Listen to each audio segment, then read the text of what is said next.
Surat Al-Alaq. Bismillahirrahmanirrahim. Assalamualaikum warahmatullahi wabarakatuh. Alhamdulillahi rabbil alamin. Wabihi nasta'inu ala umurid dunya waddin. Wassalatu wassalamu ala ashrafil anbiya'i wal mursalin Sayyidina Muhammadin wa ala alihi wa sahbihi wa man tabi'ahum bi ihsanin ila yaumiddin.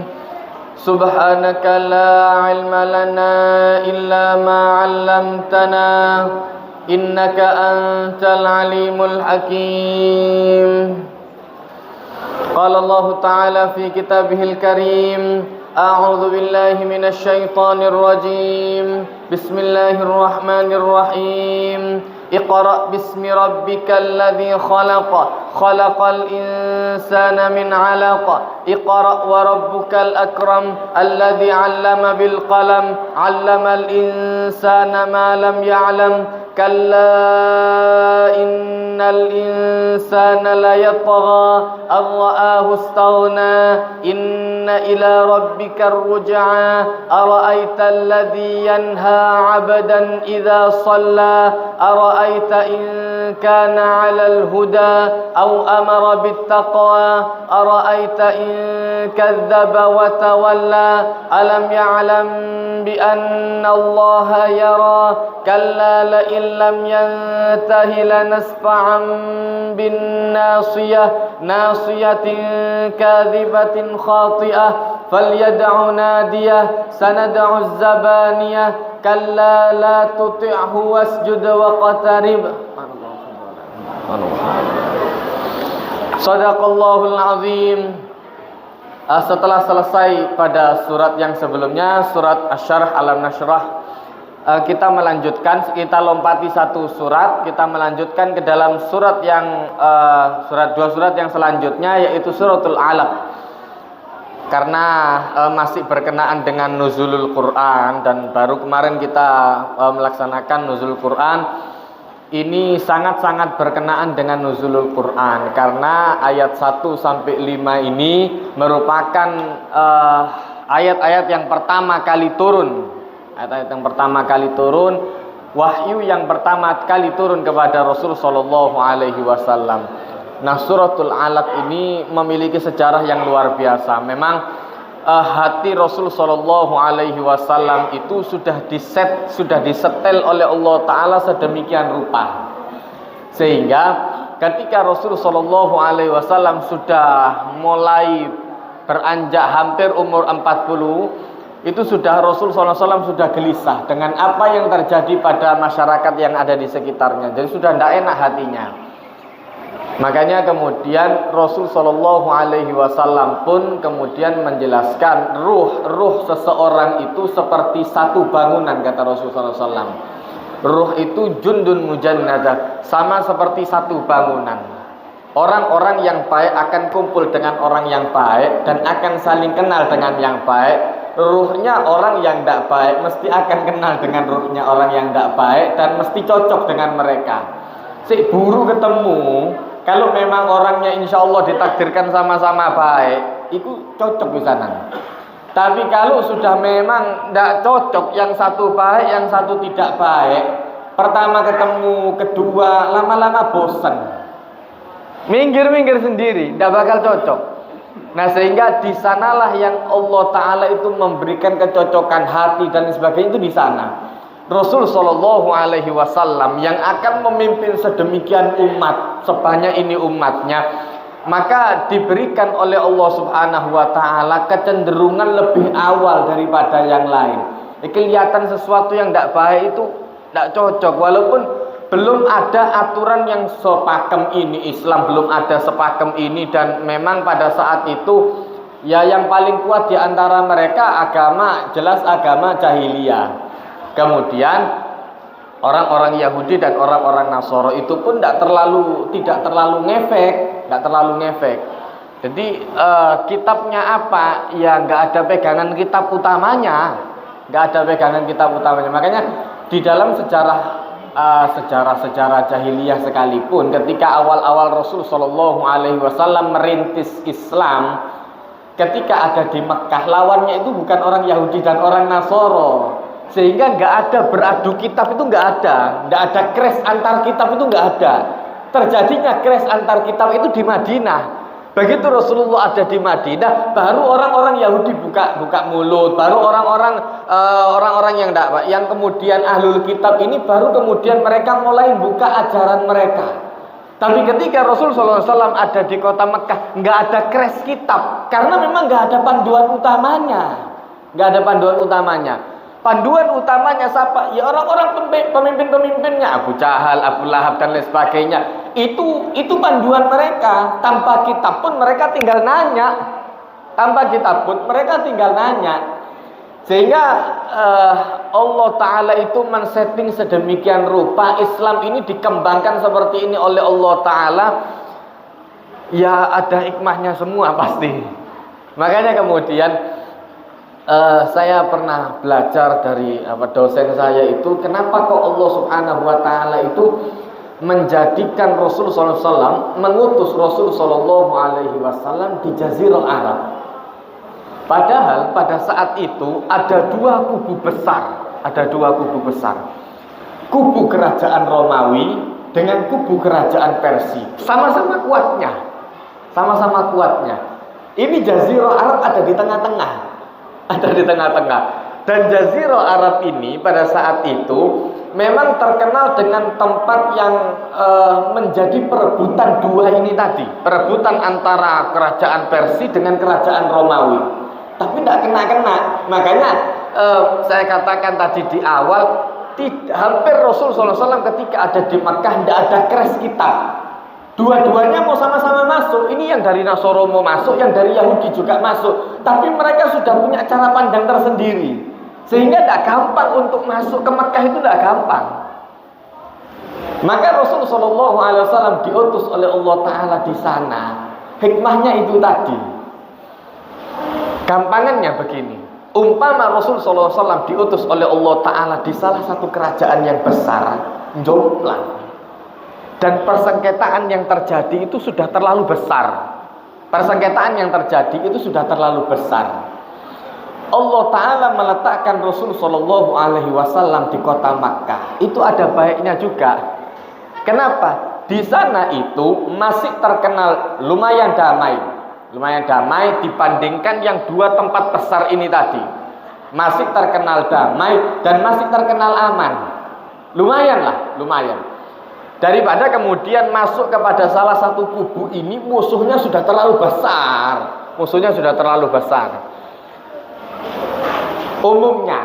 Umumnya tempat atau kemudian seseorang yang sudah berada di zona nyaman itu mesti cari masalah sendiri.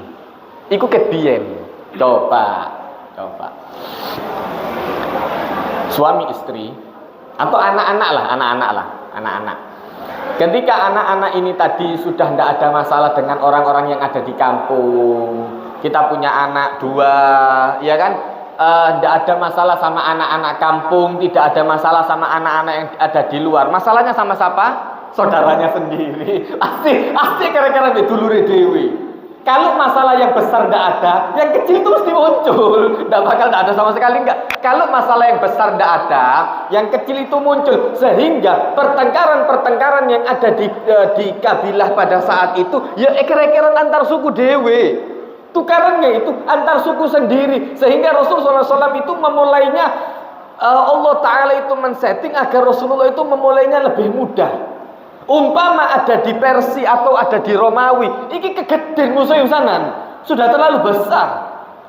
Ini kalau seumpama ada satu nabi di sini, ini ikut semua, terus pertengkarannya jauh lebih besar daripada itu. Nanti Allah Ta'ala akan menyelesaikan. Cuman dari awal Allah Ta'ala ingin menunjukkan bahwa ini belum merintis dari awal ini loh. Kayak ngono carane. Jadi tidak ada orang kemudian memulai sesuatu tanpa konflik batin, tanpa pertengkaran. Tidak ada. Mesti akan ada konflik batin, mesti ada konflik kecil-kecilan dulu sampai tambah besar. Kalau tidak ada yang besar, yang kecil itu mesti ada. Anda damai akor ambek wong tangga-tanggoe genah kabeh kira-kira nek ambek bojo dhewe. Umum koyo ngono iku, umum koyo ngono iku. Tapi coba ana musuh tanggoe, akor sak bojoan akor. Karena mereka sepakat untuk memusuhi tetangganya. Mereka sepakat untuk memusuhi tetangganya. Memang jahat wong ngono iku. Enggak tepat sama sekali. Kompak. Tapi coba tanggoe apik kabeh. Kira-kira nih ambek bojone dhewe, ambek anake dhewe. Itu umumnya model seperti itu. Nah, Allah Ta'ala nyeting Rasul sallallahu alaihi wasallam itu ada di situ. Jadi pertengkaran yang terjadi itu ya kecil-kecil itu tadi. Cuma tetap Rasulullah itu tidak cocok. Kalau modelnya seperti ini terus kata Rasulullah tidak tepat. Sehingga kemudian beliau uzlah menyendiri di Gua Hira sampai pada masanya. Kemudian malaikat Jibril turun. Ini yang kemudian kita kenal ya, ayat yang pertama kali turun surah Al-Qur'an, ayat-ayat yang pertama kali turun. Allah Subhanahu wa taala menurunkan malaikat Jibril, kemudian malaikat Jibril berada di Gua Hira. Gua Hira zaman dulu belum kayak zaman sekarang. Saya wis dibangun enak munggawe wisanan. Zaman dulu itu terjal luar biasa. Rasulullah itu butuh perjuangan luar biasa loh untuk nyampe ke atas itu. Sudah sampai di atas sana, kemudian itu tempat kan kecil sekali. Rasulullah ada di dalam, ya tahanus menyendiri untuk mendekatkan diri kepada Allah Ta'ala sampai turun malaikat Jibril. Kemudian ya 3 kali itu tadi malaikat Jibril mengatakan kepada Rasulullah SAW, Iqra ya Muhammad, baca. Rasulullah SAW menjawab, ma'ana biqari, saya tidak bisa baca. Memang tidak bisa membacanya Rasulullah memang diset oleh Allah Subhanahu wa taala. Tapi bukan Rasulullah SAW tidak mengerti literasi sama sekali. Beda. Rasulullah itu hanya memang diset oleh Allah Ta'ala tidak bisa membaca. Untuk apa? Agar Al-Quran tidak dibilang karangan Muhammad. Umpama Rasulullah bisa baca, memang dia belajar. Makanya tuduhan orang-orang yang kafir itu, Muhammad itu belajar dari siapa? Kebetulan Rasul Shallallahu Alaihi Wasallam setelah terima wahyu itu Rasulullah sering mendakwahi orang-orang yang ada di sana, yang ada di Makkah dan lain sebagainya. Nah, ada di beberapa orang yang ada di Ka'bah itu ada orang ahli kitab Nasoro. Ada orang Nasoro yang dia jualan ada yang satu kemudian di arah pintu Ka'bah, yang satu itu ada di dekat Bukit Sofa. Kata orang-orang jahiliyah itu Muhammad belajar kepada itu ahli kitab yang ada di sana. Loh, kalau memang Rasulullah belajar kepada ahli kitab yang ada di sana, ya apa belajarnya? Dan kalau memang belajar, harusnya antara guru sama murid ada kesamaan ilmu. Dan harusnya kalau memang belajar, guru iku kudune luwih pinter teko murid. Lah iki kok sing ngomongi murid. Kok sing ngajari murid, kan dia berceritoe. Karena masuk akal. Sehingga semua tuduhan orang-orang kafir pada saat itu terbantahkan semua. Tidak bisa. Kalau dikatakan ini Muhammad belajar kepada orang penjual ini tadi, orang Nasara ini tadi, kalau memang dikatakan belajar harusnya sama. Ternyata yang dibacakan surat-suratnya oleh Rasul SAW jauh berbeda dengan apa yang diajarkan, apa yang diketahui oleh pedagang ini tadi. Wong dagang pak, ilmu nih sak biro kan. Jadi begini, di dalam agama sekalipun, di dalam ya hal-hal yang seperti itu, di semua agama itu mesti disediakan ada orang yang memang mendalami dalam ilmu agama ini. Ada orang yang kemudian punya ilmu general. Tidak semua orang itu ahli di semua bidang, tidak ada. Hampir tidak ada orang yang ahli di dalam semua bidang. Mesti ada bidang-bidang tertentu yang dia itu sangat-sangat ahli di sana. Lakar ilmu agama, lakar dagang. Itu jarang kemudian ada orang yang ahli betul dalam ilmu agama dan ahli betul dalam dagang, itu jarang. Makanya Imam Abu Hanifah pun sama seperti itu. Beliau ahli dagang dalam ilmu agama, pemahaman beliau mengenai hadis-hadis tidak terlalu detail. tidak terlalu detail. Lebih detail Imam Ahmad bin Hambal karena memang ahli hadis temenan. Tapi resiko nih ahli hadis temenan iku yo uripe rada koyo ngono rada melarat-melarat itu. Umumnya orang ahli agama itu ya gitu karena memang enggak ngerti dagang coba. Apa yang mau dilakukan? Nah, sehingga kemudian orang ini orang pedagang. Lah ilmunya pedagang sak piro?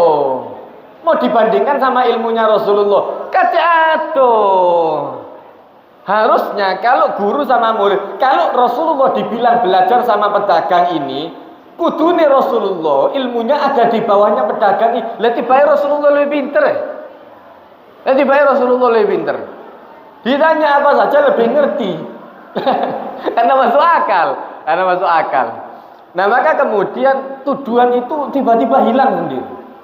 Karena sesuatu yang tidak masuk akal itu mesti akan hilang dengan sendirinya, tergerus dengan zaman.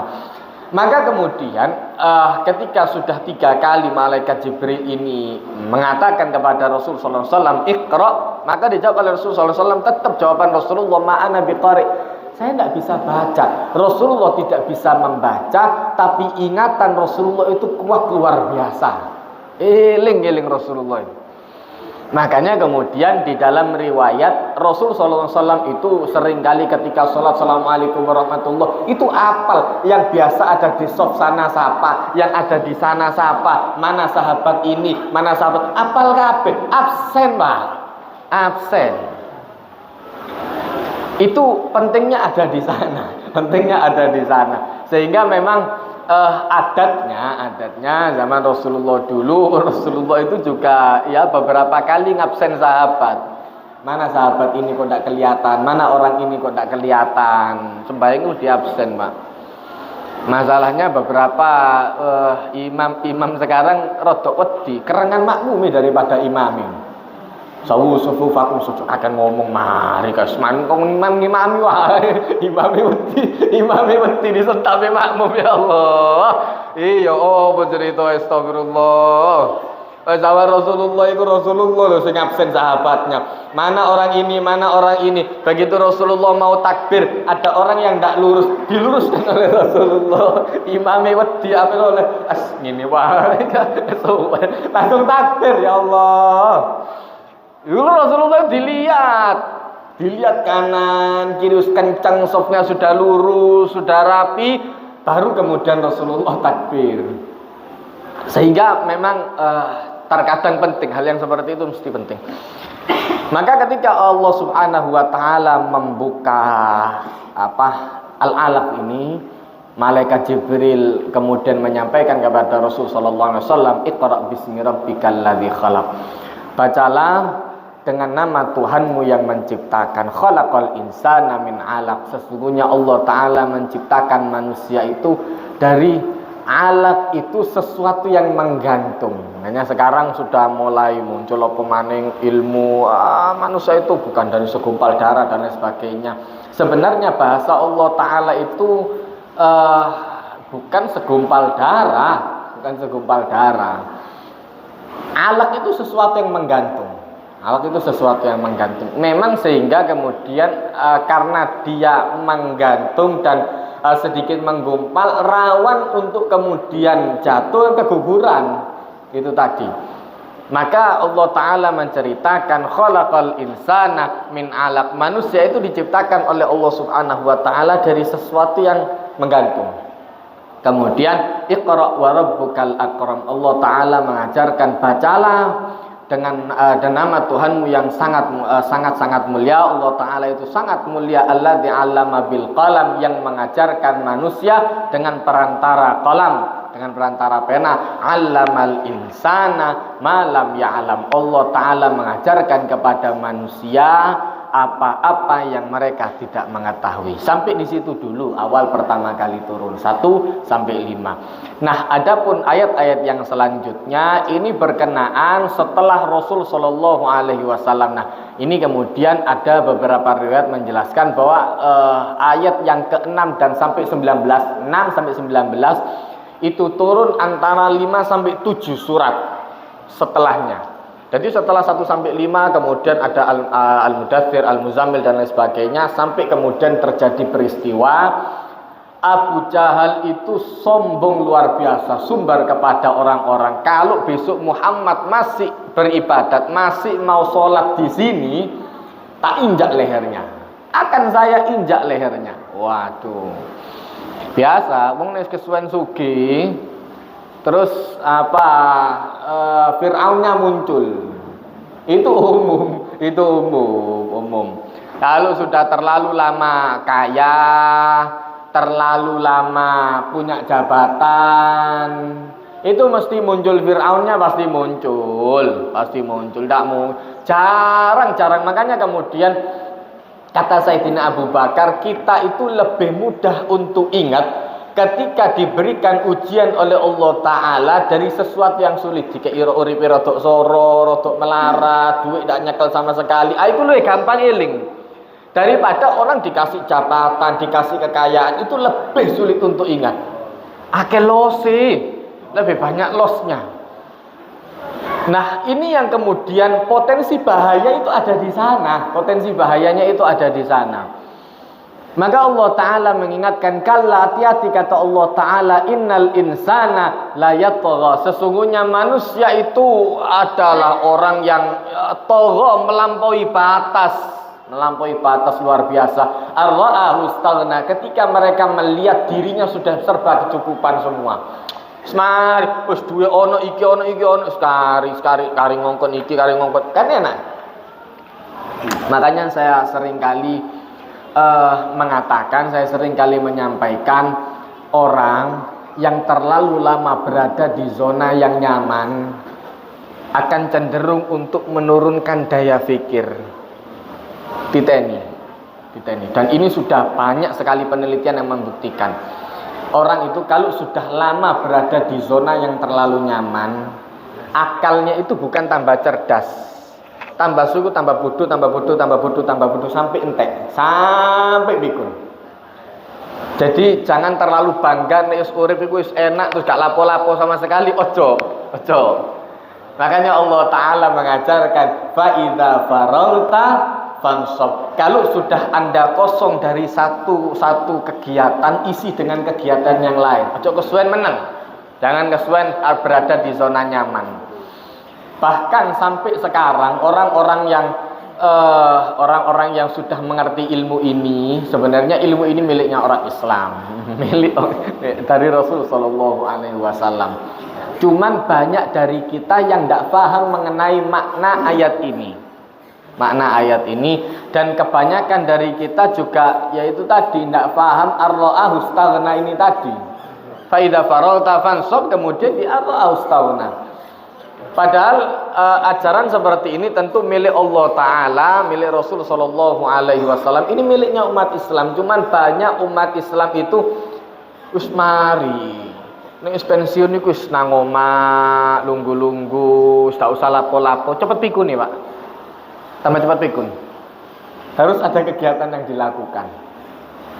Dan kegiatan seperti ini di Jepang, di daerah-daerah yang mereka itu kepingin untuk menghindari pikun itu, mereka tetap melaksanakan kegiatan. Jadi mesti ono kegiatannya.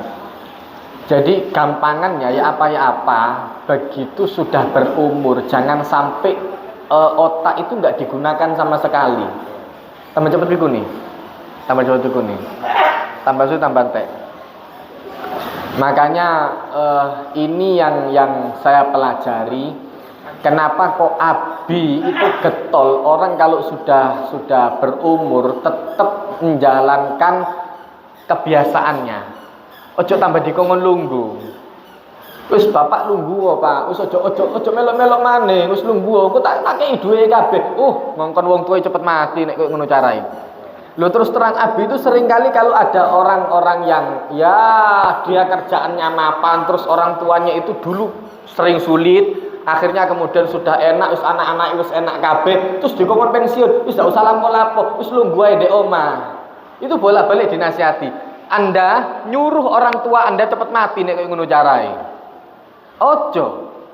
Biarkan dia melakukan apa yang biasa dia lakukan. Makanya sampai tua sekalipun dulu almarhum kakek saya Jidi Salim itu kalau sudah waktu sudah sepuh, sudah tidak kuat untuk isi pengajian, kebiasaan yang beliau lakukan itu tetap ada. Jadi jam 8 isu, jam 8 pagi, pengajian tidak pengajian, lungguh buka kitab sampai tua, sampai mau meninggalnya itu seperti itu. Jam 8 pagi, terus pokoknya jam 8 itu sudah duduk buka kitab di sana. Baca kitab opo lagi baca. Itu sampai tua. Makanya ingatannya masih luar biasa, sampai wafat pun masih luar biasa ingatannya. Saya kok bergarap kitab segala macam. Itu sampai tua model seperti itu. Jadi jangan tambah tidak melakukan apa-apa, harus ada kegiatan. Maka Allah Ta'ala mengajarkan ini bahayanya. Kalau sudah terlalu lama ada di zona nyaman, Fir'aunnya itu keluar.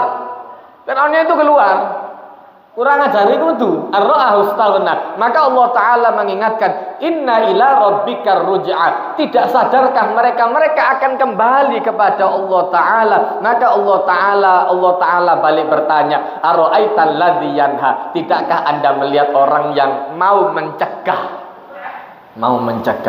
abdan idza shalla, seorang hamba ketika mereka akan mengerjakan sholat. Rasulullah SAW biasa sholat di Masjidil Haram di dekat Ka'bah sana. Kata Abu Jahal, kalau besok Muhammad berani sholat takep bro, mau Anda tak lihatkan, takep bro, dan saya akan injak lehernya. Begitu Muhammad itu ada pada posisi gini, maksudnya posisi sujud, tak injak lehernya. Cik ngerti, biar tahu posisi saya itu ada di atas Muhammad. Makanya dinamakan Abu Jahal karena kebodohannya. Sajane nek pinter gak koyo ngono. Sebenarnya nek pinter kudune gak koyo ngono. Orang cerdas itu akan melawan orang lain dengan kualitas. Kalau sudah dari kualitas kalah, akan berusaha untuk menindas. Iku umum. Umume wong bodoh, kalau sudah ndak menang dari kualitas, menindas. Iku kabeh, itu semua. Coba. Dari segi ilmu, dia sudah bolak-balik nyoba untuk nasihat, untuk ngomong sama Rasulullah, untuk kemudian nyoba bicara, kalah terus. Selalu kalah sama Rasulullah. Iki ndak iso iki diomongi, tak incak mari. Bodone metu. Ya itu menunjukkan kualitas, makanya dinamakan Abu Jahal, disebut Abu Jahal mau. Kalau sudah kalah kualitas, menang menindas, harus menindas. Maka Allah Subhanahu wa Ta'ala mengajarkan, dia sombong kemudian besok akan saya injak. Kata Rasulullah SAW, kalau memang dia berani, akan dipatahkan oleh Allah Ta'ala, akan diambil oleh malaikat. La akhadatul malaikat, pasti akan dicabut oleh malaikat langsung. Itu awal yang disampaikan oleh Rasulullah SAW. Sampai kemudian berjalannya waktu, betul besok Rasulullah tetap pagi berangkat ke masjid untuk menjalankan sholat, agak dikeraskan sedikit suaranya. Itu orang-orang sudah nunggu. Dia Abu Jahal pada teko-teko, datang bawa batu besar. Ya itu sudah pasti mau dikeprukkan itu sudah. Begitu kemudian dia sampai di hadapan sana, mau dipukulkan, baru mendekat itu sudah lari. Nah ini yang diceritakan oleh Allah Subhanahu wa Ta'ala. Ara'aital ladzi yanha 'abdan idza shalla. Tahukah Anda orang yang mencegah ketika seorang hamba mau menjalankan salat? Ara'aita in kana 'alal huda. Tahukah Anda, tidak melihatkah Anda adanya orang yang berada pada jalan kebenaran? Au amara bittaqwa. Yang diinginkan oleh Rasul sallallahu alaihi wasallam itu hanya mengajak orang untuk bertakwa, itu saja. Tidak ada Islam punya tujuan untuk menindas, untuk menghancurkan. Tidak ada. Cuma kepingin ngajari mau sembahyang. Cuma kepingin ngajari orang untuk sholat. Itu cobaannya luar biasa. Mau dibunuh, dibantai, wah macam-macam. Cuma kepingin ngajari sembahyang tok. Maka Allah Ta'ala mengajarkan, ara'aita in kadzdzaba wa tawalla. Tidakkah Anda melihat adanya orang yang selalu mendustakan wa tawalla dan dia selalu berpaling dari ajaran Allah Ta'ala? Alam ya'lam bi anna Allah yara. Tidakkah dia tahu bahwa Allah Ta'ala itu selalu melihat apa yang dia lakukan? Kalla, jangan sampai seperti itu kata Allah Ta'ala. Nah ini baru lanjutannya. La illam yantahi la nasfa'am bin nasiyah. Kalau dia masih belum berhenti, kami akan cabut dari ubun-ubunnya. Ditarik oleh Allah Ta'ala dari ubun-ubunnya. Nasiyatin kadzibatin khati'ah, yaitu ubun-ubun orang yang selalu mendustakan ajaran Allah Ta'ala dan selalu berbuat salah. Apa yang dilakoni mesti salah. Mesti salah. Dan memang asnya orang yang salah itu mesti maksa. Di mana-mana kesalahan itu mesti maksa. Makanya namanya kebaikan itu ma'ruf, namanya keburukan itu mungkar. Ma'ruf ma'arofa min akal. Ma'ruf itu sesuatu yang mudah diterima oleh akal. Di mana-mana berbakti sama orang tua itu baik. Ngobrol kena-kena nambik koncoe itu baik. Memberi kepada orang anak-anak yatim, orang-orang miskin itu baik. Itu akal yang waras. Itu semua pasti akan bisa menerima. Jangankan Islam, orang non-muslim pun akan tahu. Makanya dinamakan ma'ruf. Adapun mungkar itu ma'angkaru an akal. Apa yang diingkari oleh akal. Di mana-mana jenenge ngidoni wong tuwa, jejak wong tuwa. Ana kancane nganggur-nganggur malah dikeplak. Iku salah, iku salah. Ojo wong Islam, wong bodoh ngerti nek koyo ngono carae. Itu jangankan orang Islam, orang lain sudah tahu. Nek ana kancoe meneng-meneng malah dikeplak-teplak, itu jelas salah. Itu sudah jelas salah. Akal sehat itu pasti akan tahu sesuatu yang tidak baik. Makanya mungkar, sesuatu yang diingkari, sesuatu yang akal sehat itu tidak enak untuk terima. Makanya khasnya keburukan itu mesti maksa. Mesti maksa. Kalau udah dipaksa, tidak bisa, tidak bisa. Maka Allah Ta'ala mengajarkan nasiyatin kadzibatin khati'ah, yaitu ubun-ubun orang yang selalu mendustakan dan mesti berbuat salah. Maka Allah Ta'ala nantang falyad'u nadiyah. Karena Abu Jahal ini sombongnya kepada Rasulullah, ya Muhammad, saya ini orang yang paling banyak pengikutnya di Makkah ini. Maka Allah Ta'ala menyuruh, kalau gitu panggilan semua pengikut Anda. Panggilan semua orang yang mengikuti Anda. Sana doa Zabaniyah, kami akan panggilkan malaikat Zabaniyah. Ndak ake-ake. Ini malaikat Zabaniyah dalam riwayat adalah malaikat yang membantu malaikat Malik. Jadi kalau bahasa kita ini masih karyawan, masih anak buahnya malaikat Malik, Pak. Malaikat Malik sing jogo iki durung sing jogo neraka dhewe. Ini masih yang rewangi. Malaikat Zabaniyah diciptakan oleh Allah Subhanahu wa Ta'ala dengan sayap dan 4 tangan. Setiap tangan mampu untuk meraup 10.000 orang kafir. Jadi sak berangkatan padang mahsyar ke neraka, sak berangkatan satu malaikat Zabaniyah 10 petang boleh Pak. Sak berangkatan petang boleh. Itu satu malaikat. Lah nek malaikat disakene-akene buyar Pak. Kukut langsung nyemplung di neraka kabeh. Cepat. Maka Allah Ta'ala mengajarkan, hati-hati kata Allah Ta'ala. Falyad'u nadiyah sanad'u Zabaniyah. Kami akan panggilkan malaikat Zabaniyah. Begitu sudah dekat lari Abu Jahal ini. Ditanya oleh orang-orang, kenapa Anda lari? Saya melihat di sisi Rasul sallallahu alaihi wasallam, di sisi Muhammad itu ada parit besar dan itu menghembuskan api yang luar biasa. Dan saya lihat banyak pasang sayap, banyak pasang mata yang melihat. Dan Rasul sallallahu alaihi wasallam kalau seandainya dia mendekat, lahtatafaul malaikat, akan dipotong-potong oleh malaikat odwan tiap ruas, dicuklek-cuklek, dicabut-cabut. Habis melayu. Tak berani. Maka Allah Ta'ala mengajarkan, kalla, hati-hati kata Allah Ta'ala, la tuti'hu, jangan sampai Anda ikut kepada orang yang seperti itu. Wasjud waqtarib, dan sujudlah kepada Allah Ta'ala, mendekatlah diri Anda kepada Allah Ta'ala.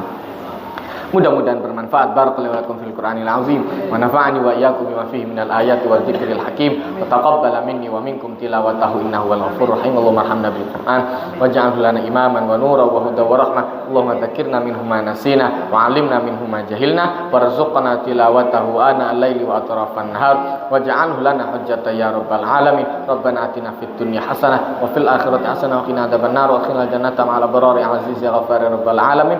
Sallallahu ala sayyidina nabil ummi wa ala alihi wa sallam walhamdulillahi rabbil alamin. Wassalamualaikum warahmatullahi wabarakatuh.